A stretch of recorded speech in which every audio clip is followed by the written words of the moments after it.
우리 앞뒤 자리에 계신 분들과 한번 인사드리겠습니다. 사랑합니다. 축복합니다. 네. 그 사람의 그 인생이 다 각자 다르지 않습니까? 그런데 그 각자 다른 인생 가운데서도 희노애락은 다 있다는 것을 아마 아실 겁니다. 그런데 살다 보면 종종 이제는 정말 방법이 없다라는 절망적인 상황도 그 인생길에 있습니다. 어떤 이들은 병원비가 밀려 있기도 하고 통장 잔고는 바닥이 나 있고 해결해야 할 문제는 쌍더미같이 쌓여 있습니다. 가족을 위해 정말 애쓰고 수고하지만 상황은 나아지지 않고 기도는 정말 하나님 앞에 간절히 하는데 응답은 정말 더디고 또 멀게만 느껴질 때 있습니다. 그러다 보니까 몸은 점점 지쳐가고 마음은 무너져갑니다. 주변을 이렇게 돌아봐도 이제 붙잡을 만한 사람이 없습니다. 어떻게 우리가 이제 계산을 이래 하죠. 머리로 굴려보아도 답은 나오지 않습니다. 가진 돈은 부족하고 남은 힘으로는 우리의 삶의 이 문제 어려움을 감당할 수도 없고 지금의 형편으로는 도저히 길이 보이지 않습니다. 그래서 누가 보아도 이 상황은 정말 어렵다라고 말할 수밖에 없던 순간들이 분명히 인생길에 있거든요. 준비된 것도 없고 도와줄 사람도 마땅치 않고 내 안에 남아있는 믿음도 희미해진 순간일 겁니다. 그때 사실 우리도 오늘 이 제자들과 같은 말을 하게 됩니다. 주님, 여기는 빈들입니다. 우리에겐 가진 것이 없습니다. 이렇게 사람은 많은데 먹을 것이 없습니다. 우리가 할 수 있는 일은 없습니다. 이것이 또한 제자들의 고백인 것처럼 우리의 고백이기도 합니다. 지금 예수님 앞에는 큰 무리가 있습니다. 그들은 사흘 동안 예수님과 함께 있었답니다. 우리 2절 함께 읽겠습니다. 내가 무리를 불쌍히 여기노라. 그들이 나와 함께 있은지 이미 사흘이 지났으나 먹을 것이 없도다. 마가는 여기에서 이 사흘 동안 무엇을 했는지 구체적으로 우리에게 이야기는 하진 않습니다. 그러나 지금까지 예수님께서 이 무리들과 함께 하셨을 때 우리가 생각해 보면 분명히 말씀을 전하고 또 말씀을 들었을 겁니다. 예수님 곁에 머무르고 있을 때 그들이 그래도 주님을 찾아오면서 각자가 가져온 먹을 것이 있는데 사흘이나 시간 동안 이것이 다 떨어졌습니다. 이제는 집으로 돌려보내야 하는데 이대로 보내면 길에서 기진할 사람들이 있습니다. 그 중에는 멀리서 온 사람들도 있답니다. 우리 3절 함께 읽겠습니다. 만일 내가 그들을 굶겨 집으로 보내면 길에서 기진하리라. 그 중에는 멀리서 온 사람들도 있느니라. 예수님께서 이들을 향하여 이야기하는 것은 바로 아까 읽었던 2절 내가 무리를 불쌍히 여기노라 라고 시작하면 이야기가 진행됩니다. 오늘 본문은 어떻게 보면 아마 이 이야기로 시작되는 것 같습니다. 내가 이 무리를 불쌍히 여기노라. 어쩌면 이 말은 오늘 우리에게 주시는 말씀입니다. 지금 이 자리에 계신 우리 사랑하는 성도님들 또한 주님께서 여러분을 보며 내가 너희를 불쌍히 여기노라 라고 말씀합니다. 이 이야기에서 오늘 이 본문이 시작되지만 예수님은 그 앉아있는 자들을 불쌍히 여기신다는 것이 바로 그들을 무리로 숫자로 보지 않으셨다는 겁니다. 이들로 인하여 예수님 분명히 좀 힘드시겠죠. 그러나 그들을 귀찮은 사람으로 보지도 않았습니다.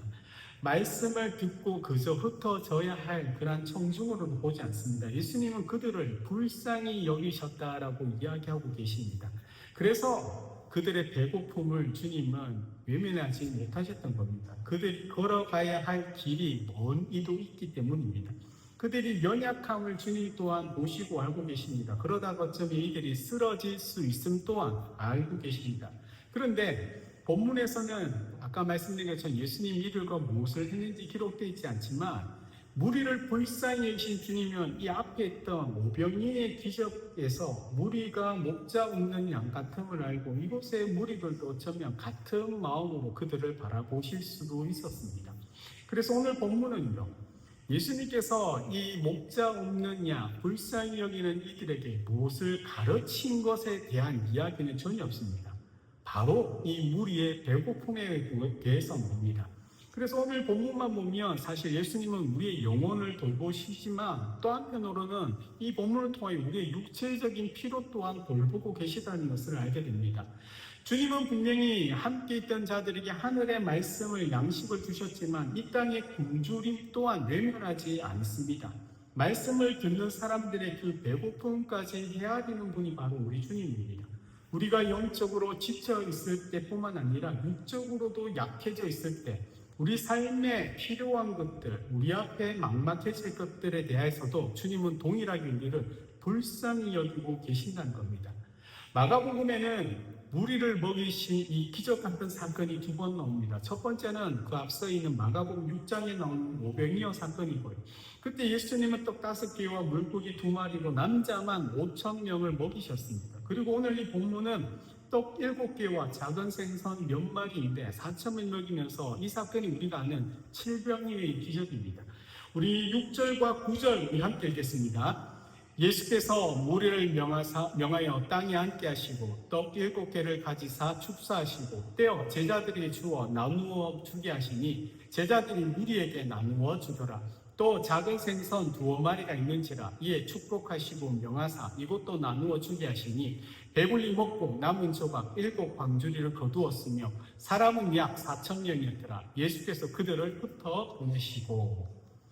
이 우리가 알고 있는 이 칠병이어라고 부르는 이 사건은 어떻게 보면 앞에 있는 무병이어의 사건과 비슷하기도 합니다. 그러나 이 두 사건이 기적 같은 이야기이기도 하지만 동시에 우리에게 가르쳐주고자 하는 것이 바로 예수님은 누구신가죠. 또 그분의 사랑과 은혜가 어디까지 흘러가는가를 우리에게 보여주고자 합니다.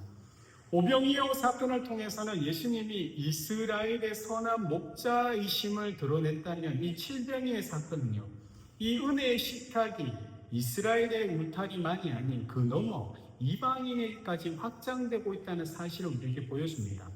마가복음 6장에 보면 예수님은 빈들에서 큰 무리를 먹이십니다. 그 장면은 출애굽한 이스라엘 백성들이 광야에서 만나를 먹었던 그 일들을 생각나게 합니다. 하나님께서 광야에서 자기 백성을 먹이셨듯이 예수님께서도 빈들에서 목자 없는 그들을 불쌍히 여기시며 자기 백성처럼 먹이십니다. 예수님은 그래서 양떼를 먹이는 참 목자가 되신다는 사실을 오병이어를 통하여 우리에게 가르쳐 주었습니다. 그런데 그 위에 보면요, 제자들은 바다 위에서 풍랑을 만나죠. 예수님께서 그 제자들을 위하여 물 위를 걸어오지만 제자들은 그 예수님을 보고 귀신인 줄 알고 두려워합니다. 마가는 그들이 예수님을 온전히 보지 못하고 그 예수님을 바라보지 못했던 이유를 이렇게 설명합니다. 우리 6장 52절 함께 읽겠습니다. 이는 그들이 그 떡 떼시던 일을 깨닫지 못하고 도리어 그 마음이 둔하여 졌음이러라. 아멘. 오병이어라는 놀라운 일들을 경험한 제자들이 풍랑을 보고 두려워하고 물 위를 걸어오신 예수님을 그들이 깨닫지 못한 것은 마음이 둔하여 졌다라고 이야기합니다. 제자들은 떡을 나누어 주는 그 기적의 한가운데 있었지 않습니까? 자기 손으로 떡을 받아서 무리에게 나누어 줬습니다. 남은 조각을 그들이 직접 거두기까지 했습니다. 그러나 정작 이 기적이 누구를 가리키고 누구를 우리에게 소개시켜 주는지 마가는 제자들이 깨닫지 못했다고 합니다. 떡을 보았는데 그들은 주님을 알지 못했습니다. 분명히 놀란 기적을 경험했지만 예수님의 어떤 분인지를 그들은 알지 못했다는 거예요. 그리고 오늘 이 본문에 비슷한 상황이 다시 벌어지게 됩니다. 여전히 무리는 많습니다. 장소는 광야입니다. 먹을 것은 부족합니다. 그런데 이번에는 이 제자들이 지난번에 오병이어의 사건을 기억했다면 그들은 이 지금 현장에서, 지금 상황에서 그래도 믿음의 이야기와 어떤 일들이 했을 텐데 그들은 기억하지 못했다는 것을 이렇게 보여줍니다. 주님, 우리가 가진 것은 적지만 주님이 계시니 충분합니다. 주님 전에 하셨던 것처럼 오늘도 하실 수 있습니다라고 해야 될 것 같은데 제자들은 이렇게 이야기합니다. 우리 4절 함께 읽겠습니다. 제자들이 대답하되 이 광야 어디서 떡을 얻어 이 사람들로 배부르게 할 수 있으니까. 아멘. 이렇게 대답합니다.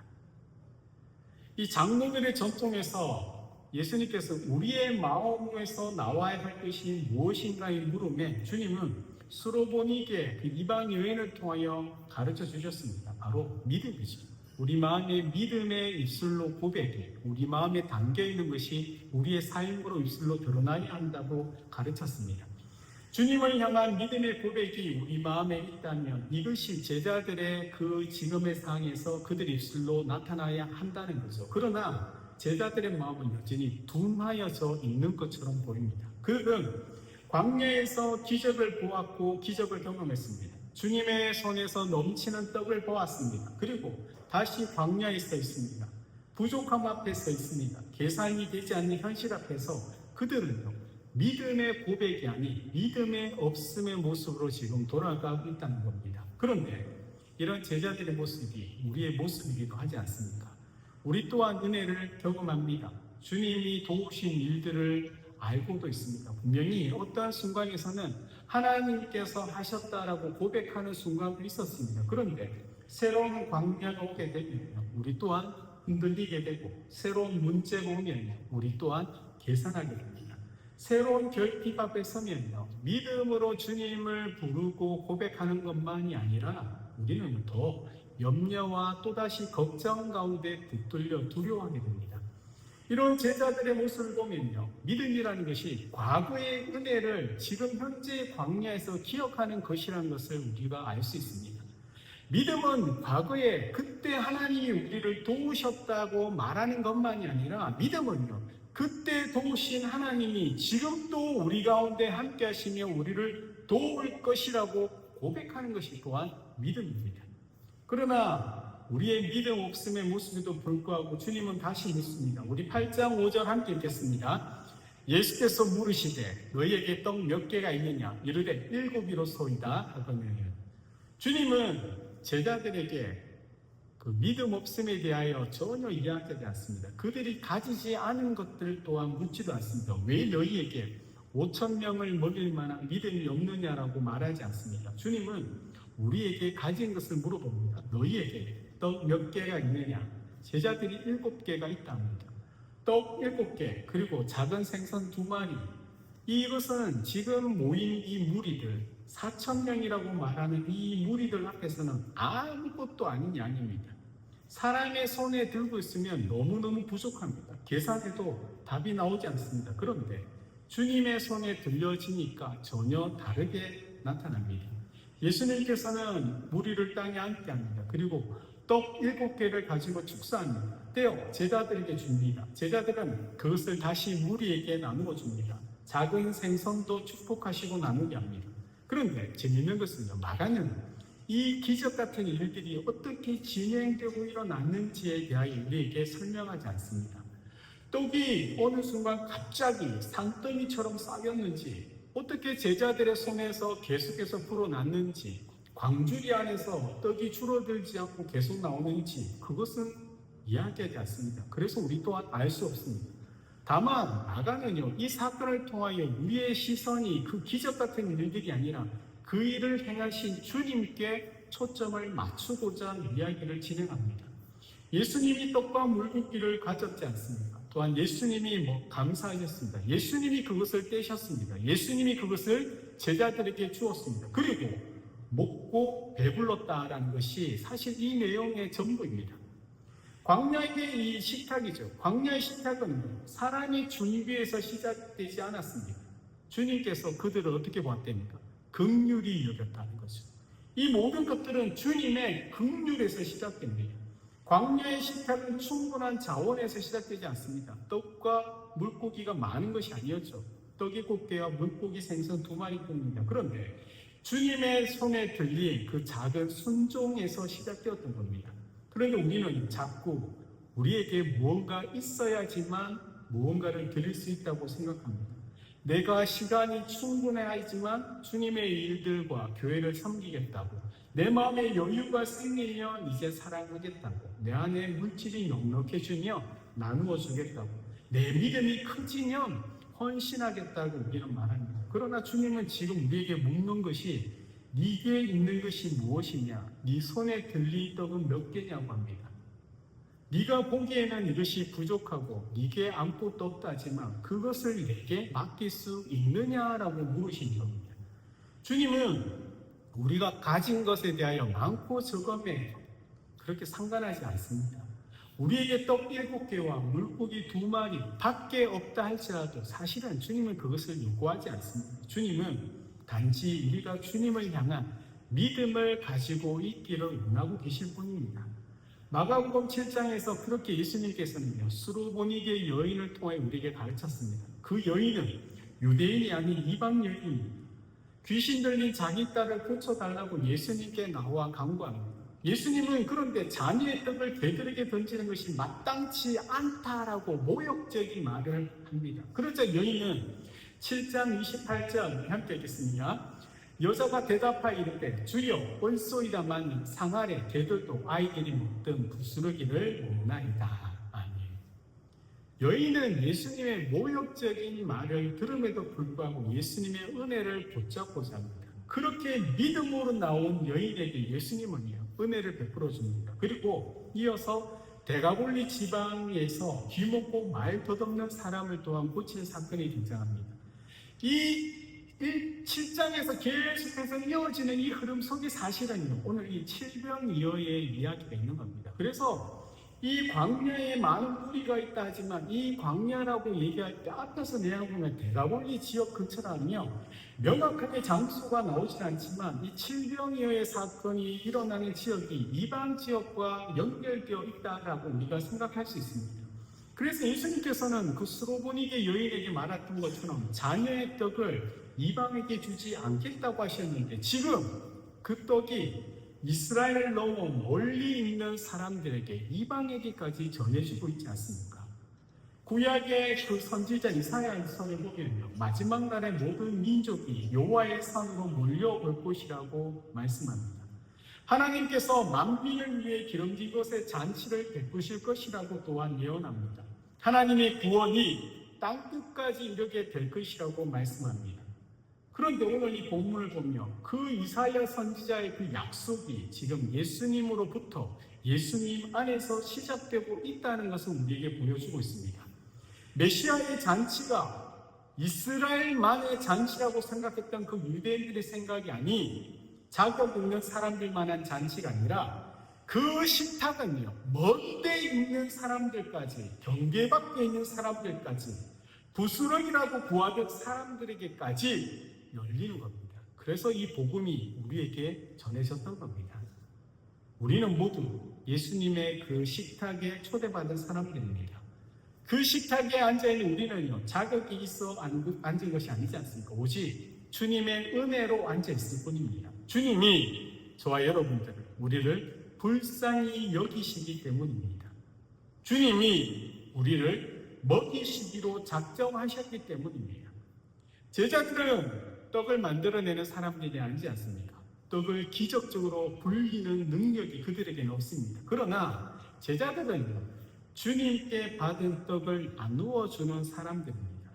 예수님은 직접 우리에게 다 나누어 주지 않고 제자들에게 떡을 나누어 주셨고 제자들을 통하여 우리에게 나누어 주겠습니다. 제자들은 능력의 근원이 그들에게 없지만 은혜의 통로로서 지금 서 있을 뿐입니다. 그런데 이 제자들의 자리가 또한 우리의 자리입니다. 우리는 예수님의 닮은 자로서 예수님을 전하는 자들입니다. 생명의 떡이신 예수님을 이 세상에 나누는 자들입니다. 비록 우리 또한 광야 같은 이 세상에 살아서 이 광야에서 힘들고 어려운 시간들과 또한 절망과 낭망의 시간들을 보내고 있을지만 그럼에도 불구하고 우리는요, 주님의 은혜와 주님의 기적을 알고 은혜를 경험한 사람들입니다. 그럼 우리에게 주님이 원하시는 것은요, 우리가 어떤 힘을 다해 어떤 일을 하는 것이 아니고요, 바로 믿음입니다. 주님이 떼어주시는 것을 사람들에게 나누어 주라는 말씀에 순종한 겁니다. 한 사람을 향하여 따뜻한 말 한마디, 지친 이웃을 위하여 작은 섬기, 외로운 사람에게 내미는 손, 복음을 부끄러워하지 않는 증언들, 이 모든 것이 주님의 손에 들리면 광야의 식탁이 될 수 있다는 것을 꼭 기억해야 합니다. 오늘도 주님은요, 광야의 식탁을 우리를 위하여 차려주십니다. 우리가 가진 것은 적을 수 있고 우리 또한 믿음 없음과 믿음이 적을 수도 있습니다. 우리가 경험했던 그 은혜의 기억은 흐릿해질 수도 있고요, 늘 믿음이 아닌 계산만 할 수도 있습니다. 그러나 그것보다도 중요한 것은 그럼에도 주님의 긍휼은요, 우리를 향한 그 긍휼은 절대 부족하지 않다는 사실입니다. 주님의 손에 있는 것은 절대 모자라지 않습니다. 그래서 주님께서 우리를 위하여 우리 앞에 베풀어진 식탁은 절대 모자람이 없다는 겁니다. 그런 주님이 우리에게 계속해서 원하는 것이 무엇이겠습니까? 사랑하는 바로 믿음입니다. 주님을 의지하는 것입니다. 그리고 주님께서 떼어주신 그 은혜를 받아 이 세상 속에다가 그 은혜를 세상 속에 나누어 주는 것입니다. 광야 같은 이 세상 속에서 주님은 오늘도 우리에게 내가 너희를 불쌍히 여기노라라고 말씀하고 있다는 사실을 꼭 잊지 마시기 바랍니다. 그 긍휼이 사실 우리에게는 양식이 됩니다. 그 긍휼이 우리에게는 소망입니다. 그 긍휼이 우리에게는 하나님의 은혜입니다. 이것을 기억하는 자, 이것을 잊지 않는 자가 그 입술로, 그 삶으로 드러나는 것이 바로 믿음입니다. 사랑하는 저와 여러분들이 이 주님의 양식, 주님의 소망, 하나님의 은혜, 이 긍휼을 잊지 않음으로 인하여 여러분의 모든 날마다의 삶이 오직 하나님의 풍성한 은혜 가운데 이 광야에서도 일용할 양식을 주시는 주님의 풍성한 사랑을 누리며 그 풍성함을 또한 세상에 나눠줄 수 있는 믿음의 귀한 사람들, 제자들, 은혜의 통로가 되시길 예수님의 이름으로 축원드립니다. 아멘.